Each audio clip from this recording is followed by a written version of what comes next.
Hey guys, how are you? I hope you've had a good day or you're going to have a good day depending on when you're watching this video. Sorry it's coming late to you. Technology sometimes just isn't my friend, and neither are my allergies today. So bear with me. I'm going to read a little bit more of our story. We're reading Charlotte's Web.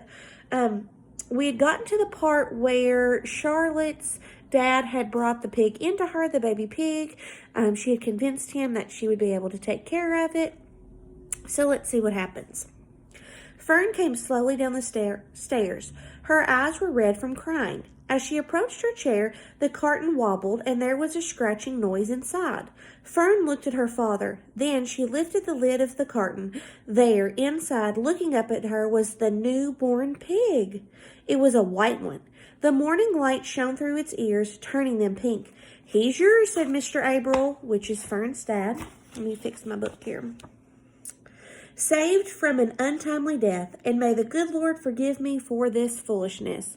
So it sounds like Fern's dad wasn't very happy about the situation, but he's going to let Fern have a chance to prove him wrong, I guess.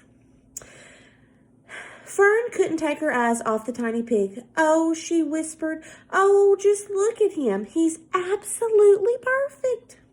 She closed the carton carefully. First she kissed her father, and then she kissed her mother. Then she opened the lid again, lifted the pig out, and held it against her cheek.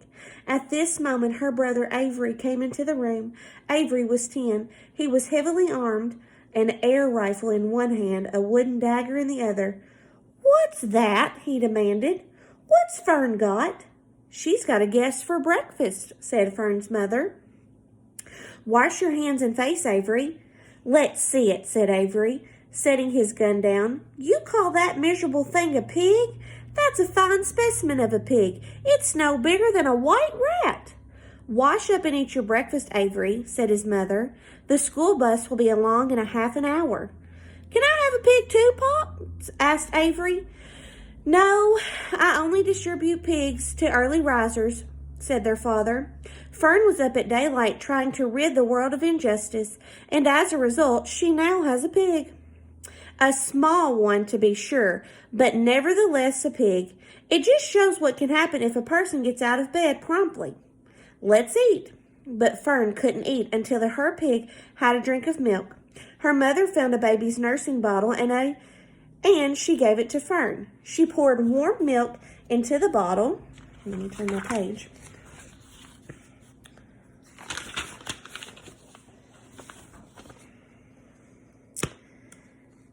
And handed it to Fern. "Give him his breakfast," she said. A minute later, Fern was seated on the floor in the corner of the kitchen with her infant between her knees, teaching it to suck the bottle. The pig, although tiny, had a good appetite and caught on quickly. The school bus honked from the road. "Run!" commanded their mother, taking the pig from Fern and slipping a donut into her hand. Avery grabbed his gun and another donut. The children ran out to the road and climbed into the bus. Fern took no notice of the others in the bus. She just sat and stared out of the window, thinking what a blissful world it was and how lucky she was to have an entire pig of her own. By this time, the bus had reached school. Fern had named her pet, selecting the most beautiful name she could think of. And we probably all know what that name is going to be. "Its name is Wilbur," she whispered to herself. She was still thinking about the pig when the teacher said, "Fern, what is the capital of Pennsylvania?" "Wilbur," replied Fern dreamily. The pupils, which are her classmates, giggled, and Fern blushed. So we'll wait and see what happens in Chapter 2, titled Wilbur, tomorrow.